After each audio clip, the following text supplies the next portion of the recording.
Right, so we've got the red, black, and white Jordan Retro 4 colorway here.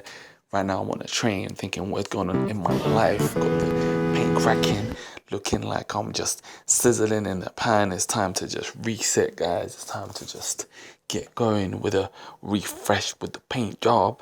So just getting the laces off, taking the salt out, using my flipping chicken steak knife, chicken steak, flipping beef steak to scrape off some of the paint that was already coming off, um, ensuring that the surface I'm using underneath doesn't accumulate too much of the dust.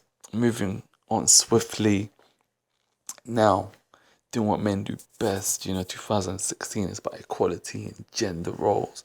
So that's what we do. We get clean, baby. We get clean on these cold streets. It gets cold in these mother streets. So I'm choosing some Crest whitening toothpaste or old toothbrush. Make sure that you label the toothbrush so you don't ever find yourself forgetting the toothbrush on the sink and coming back to the sink and then brushing your teeth with the same damn brush that you brush them dirty shoes with. So yeah, just brushing them. If you've got a bigger brush, a leather cleaning brush, I would recommend using that. That's what I'm going to be moving on to. But right now, this is the early stages. This is the rookie in the game. This is the come up in terms of the shoe restoration game. So yeah, just cleaning these. Use some warm water. And yeah, just using an old t-shirt that ain't ever gonna wear ever again. Wipe them down. After this clean, I actually use some laundry cleaning detergent to clean the shoes yet again, just because I found that this particular clean wasn't as thorough as I would have liked. And because I was trying to basically paint straight after the clean, I didn't want to get the shoes too wet, but sometimes you just have to get wet to get clean. That's how it goes. That's the shoes just getting nice and clean. And yeah, as you can see, looking much better than they did previously. But we're super soaking their soles, the dirty soles. Look at the water going brown. That's how crazy their soles are. So again, I was using some laundry cleaning detergent. Using my hands, making sure hygiene first. And the next day, so for the second shoe, I'm using a different method to take off the paint. Namely, I'm using nail varnish remover, some acetone to take off the paint. This is faster way than what I was doing before. But saying that, some of the black paint was coming off onto the leather, so you have to be careful that when you're doing it, you try and be concentrated, so you're not having to create more work for yourself later on with the black stains, meaning that you have to do more and more layers when you're painting later on down the line. I have to say, this can be a timely task, taping the shoe, man. This probably takes more time than anything. So when I was doing this, like, I was watching Speed with Keanu Reeves and Sandra Bullock, probably one of Keanu Reeves' better movies. His on-screen charisma with Sandra Bullock is also really cool. That's why that film to me is just a classic. You got Dennis Hopper up in the mix. The scoring for that film was just nice. So I wasn't really watching the movie. I was more so just listening to it. Anyway, this is the next day. I'm doing some more masking yet again, being really thorough. With a shoe like this, you have to make sure that you tape it off, especially if you haven't got your paintbrush technique locked down to the maximum. So I'm still taping the wings. Right now, this stage, I think I was listening to something on a podcast. So again, you're gonna get bored doing this if you're not entertained, guys. I'm telling you this right now. So yeah, using some masking tape, putting quite a few layers on certain sections, crossing over, doing the wings, getting them Kentucky Fried Hot wings, and then doing the air bubbles, poking those air bubbles in so that there's no paint getting on the air bubble. We're trying to keep that clear air bubble with the red still to be distinctly visible. And yeah, the Fours is probably like one of my favorite shoes to wear, just because of the functionality. The technology in the shoe is real. It feels so much better than some of those shoes out there. So I'm using quite a thick brush at the moment. Can't remember the name, to be honest with you, because I'm not an expert in the game. I'm just like, yo, out here, we out here. And yeah, just kind of pressing in the mesh section for the paint to go in.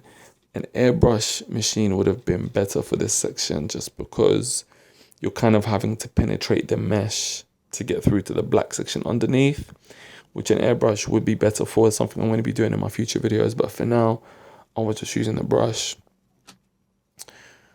So as you can see, it's coming along. This is probably the more fun part of the process for me. And yeah, a little bit more about the Retro 4.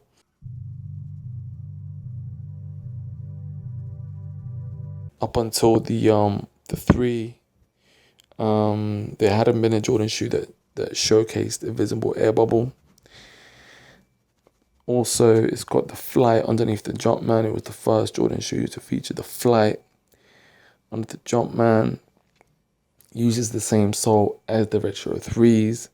So very much an extension of that shoe. It was promoted quite highly by Spike Lee in Do the Right Thing, early 90s movie, which I've never seen, but I've heard some good things about it. Might have to check it out at some point. So the marketing around this shoe was really strong, and Michael Jordan's performance in his career at that stage also was very strong. So now I'm using my hairdryer. The only reason why I kept the hairdryer was for such scenarios such as this. People would always be like, can I take your hairdryer? Be like, nope, this hairdryer's got a reason to live. So once I did the big pieces, then I use a smaller brush to try and get the detail sections of the shoe. You have to excuse the fact that I'm not as zoomed in as much as I could have been on this shot. So apologies for that. For future reference, you'll definitely going to see more zoom action. So the detailed sections, when it comes to the corners where you might be touching or finding yourself, I'm always paranoid about the paint leaking through. I need to get a different tape, but even then I like to practice, because at some point I don't even want to have to rely on masking the shoe. I want my brush game to be that strong that I won't even have to mask the shoe to paint certain sections. That's really what I'm trying to go to in the game of life. That's what we're doing. We are out here. So the red and white, red being a primary color and being one of my main colors that I like to wear, doing this particular combo with the red, black and white works with a lot of things in my wardrobe.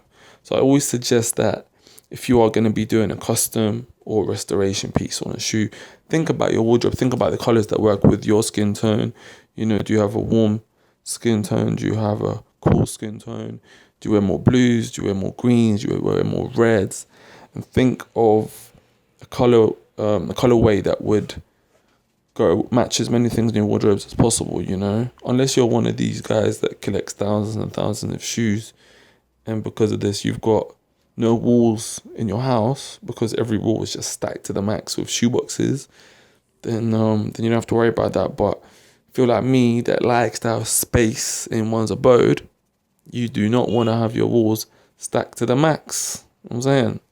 You don't want to have your walls stacked to the max with shoe boxes upon shoe boxes where you feel like you're working in a Nike sweatshop. Facts of life.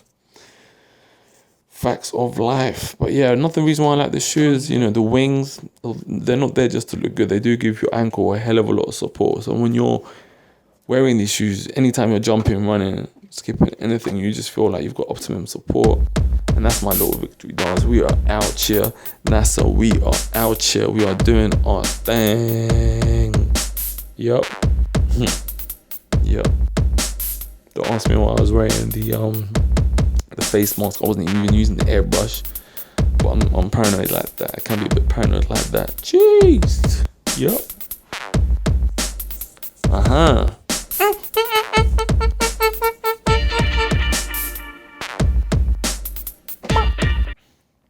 So just lacing up the shoe at the moment. As you all notice, I only laced up the shoe from the front, and then I missed the two holes, but usually in an ideal world, what I tend to do, I like to lace it from the middle section on the front, and then I move up, if that makes sense.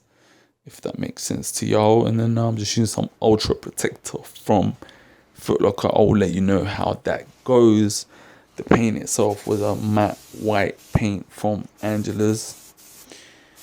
And yeah, just doing a couple of layers here. I did some more a little bit later, but you won't see that in the video. I'm just here contemplating, thinking about life, thinking about the theory of relativity, you know, thinking about who's going to win the elections this year. Is it Trump? Is it Clinton? And now you can see the shoes on feet looking on fleek, baby. Yup. That's what happens when you're the only cameraman in the shot. You got to do it yourself. And now I'm just on my way to the gym. This is a couple of hours later. Living life, doing what I'm going to do. Peace out. And so we are out here. Any questions, feel free to drop comments below. I know there's going to be a lot of flaws. It's only my second restoration, so we are moving along slow and steady wins the race. Has Solo checking out. Peace, guys. Peace out. God bless you.